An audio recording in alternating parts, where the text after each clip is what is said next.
Donald Trump fue acusado por la Fiscalía de la Ciudad de Nueva York de falsificar documentación de gastos para comprar el silencio de Stephanie Gregory Clifford, una actriz quien tenía material que lo comprometía.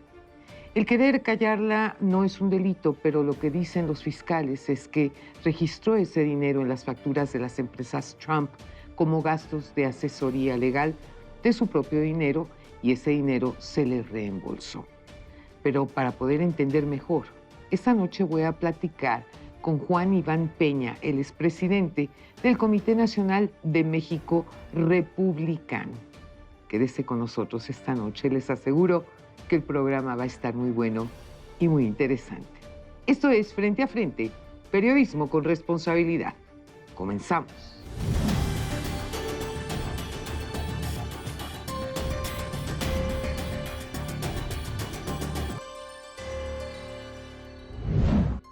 ¿Cómo ves esta situación con el presidente Donald Trump? Porque sí, debo de aclarar una cosa, en los Estados Unidos a todos los expresidentes se les dice presidente. Es una cuestión de formas, Claro. de formas distintas a las que utilizamos aquí en nuestro querido México. Qué gusto saludarte. ¿Cómo Al estás? contrario, Lolita, muchísimas gracias por invitarnos a tu programa y poder atender este tema tan importante en las dos naciones.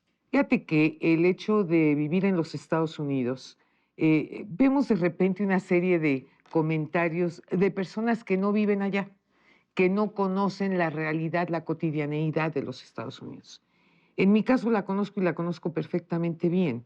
Yo tengo pues 7 años casada con un norteamericano y entonces he podido vivir los distintos gobiernos de los Estados Unidos. Sí te puedo decir que en la época en que Donald Trump fue presidente, la economía del país fue de primer nivel. Nos alcanzaba el dinero para todo.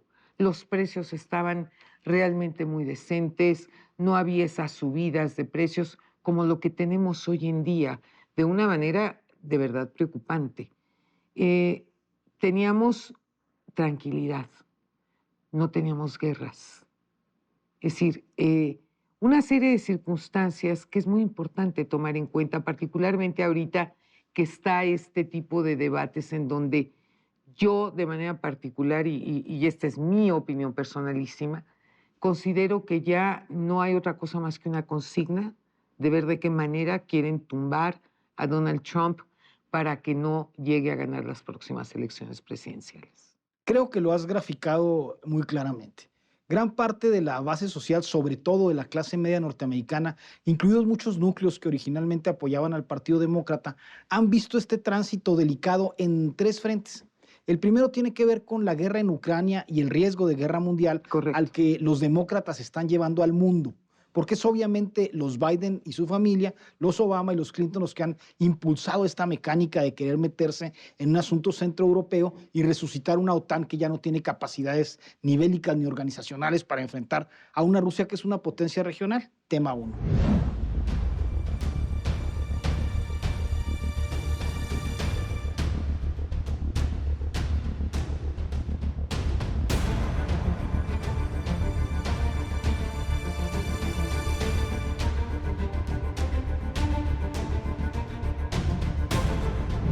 Tema 2, la economía norteamericana, como lo has expresado clarísimamente, permitía, a pesar de la pandemia, un crecimiento sostenido y una estabilidad económica clara.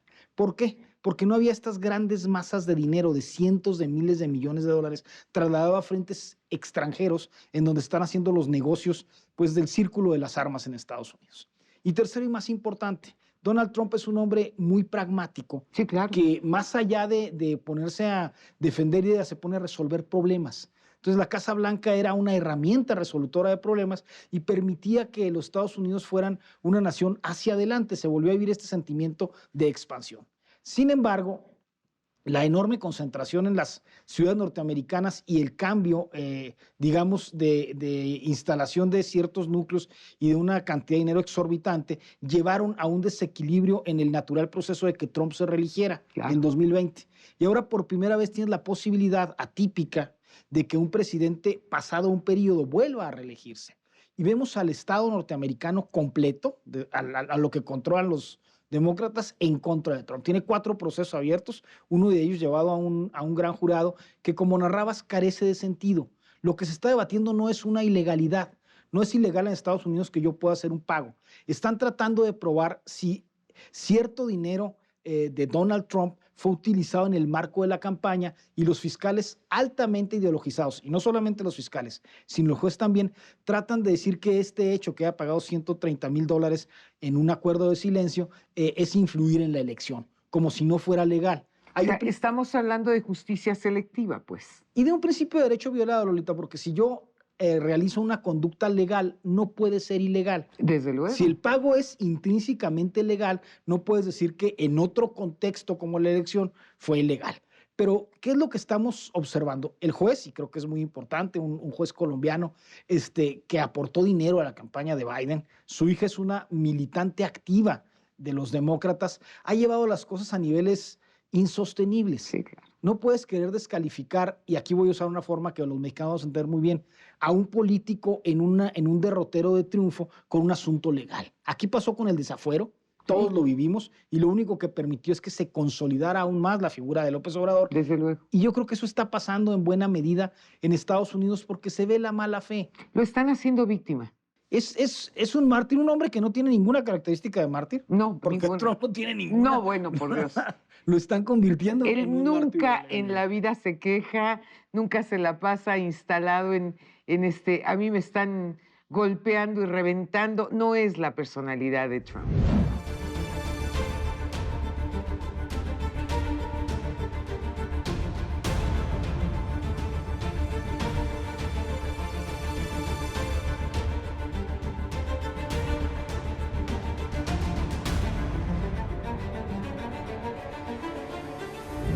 Y otro dato que es muy importante, uno de los procesos que quieren instalarle tiene que ver con documentación que Trump llevó a su residencia privada. Correcto. Caso idéntico a lo que hizo el presidente Mar-a-Lago, pero caso idéntico a lo que hizo el presidente Biden. Sí. Y a Biden lo declararon injuzgable por deficiencias cognitivas de la edad. ¿Qué tal? O sea, el hombre no puede cometer un delito llevando documentos secretos a su casa, pero sí puede gobernar Estados Unidos.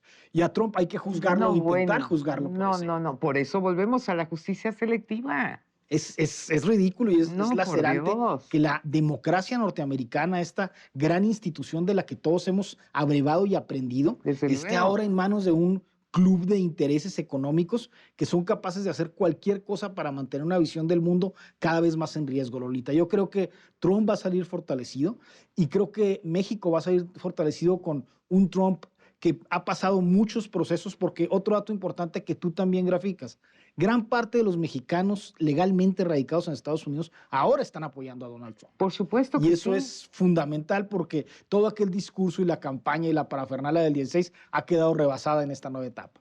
No, desde luego, porque, a ver, uno lo ve, esto es muy importante y decirlo en bolitas y palitos. A ver, aquellos que nos ha costado un gran trabajo estar legalmente en el país, es decir, a mí, por ejemplo, casada con un norteamericano, tuve que presentar cualquier cantidad de documentos, pasar cualquier cantidad de pruebas, que si las huellas, que si las fotos, que si las firmas, que si necesitas el patrocinio, bueno, 1000 requerimientos estando casada legalmente con un norteamericano, porque si a mí me piden tantas cosas para poder estar legal, porque en el momento en que llegan cualquier cantidad de personas indocumentadas, quieren plantarse en los Estados Unidos y además no solo llegan a pedir, llegan a exigir.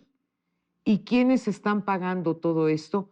Aquellos que contribuyen pagando sus impuestos. Y además, Lolita, llegan transportados generalmente por el crimen organizado, y yo creo que no tardaremos en ver un escenario en que algún terrorista de Medio Oriente cruce la frontera por Ese es el punto. y eso va a ser un detonante en el cambio de la relación. Claro. Yo creo que tenemos que ponernos todos muy serios y entender que 38 millones de buenos mexicanos están en Estados Unidos haciendo patria, que nos mandan 50,000 millones de dólares, además del superávit comercial, Desde y que no luego. estamos privilegiando esta visión y estamos en un discurso propio de los años 60, en lo que parece buscarse es ayudar a venezolanos y haitianos a que crucen ilegalmente una frontera, porque cada vez los mexicanos son afortunadamente menos y de mucha mejor calidad. Así Creo que es. tenemos que cambiar la relación y ahora que llegue Trump al poder, tenemos que replantear estos hitos para que México y Estados Unidos consoliden una relación económica y transfronteriza mucho más sólida.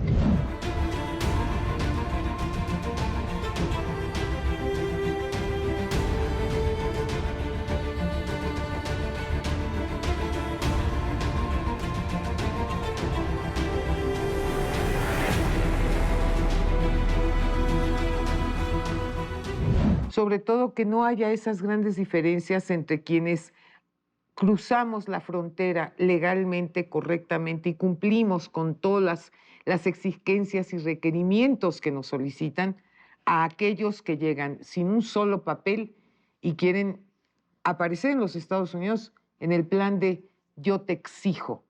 Y yo te exijo, ¿por qué? Pues porque yo te exijo. Y hazle como quieras. Y soy rehén de una política pública lastimera que ha llevado el Partido Demócrata a situaciones muy críticas. Yo creo también ahorita que es muy importante que México se replantee que a sus ciudadanos adecuadamente monitoreados tengan visas de trabajo que no Claro. generen derechos en Estados Unidos, Claro. porque Estados Unidos es deficitario en mano de obra y Sin los duda. mexicanos que se van no quieren quedarse, muchos de ellos. Así es. Este tipo de mexicanos quieren ir y volver y la actual mecánica se los Como lo impide. hacen en Canadá, por ejemplo. Como lo hacen en Canadá, como fue el muy efectivo programa Bracero con sus características novedosas, ¿no? Exacto. Yo creo que tenemos que volver a esa recolocación y, por otro lado, a la migración legítima de mexicanos en Estados Unidos, decirles que no pueden solamente mandar dinero, tienen también que ocuparse de México. Claro. Porque México está pasando un proceso político delicado que nos puede colocar en las antípodas políticas con Estados Unidos ante la nueva realidad, Sí. y que con la división mundial que se está dando, mensajes hacia los bloques contrarios pueden ser sumamente riesgosos. Entonces, tiene que haber un reacoplamiento de estas dos realidades. Sobre todo, una de las cosas que siempre comentamos aquí en el programa, los ciudadanos hablan de derechos y sus responsabilidades, ¿dónde quedan? Claro. Ese es el punto que no podemos perder nunca de vista. No se pierda nuestro próximo programa. México vive tiempos de cambio, tiempos de dar la cara, tiempos para hablar frente a frente. Muy buenas noches.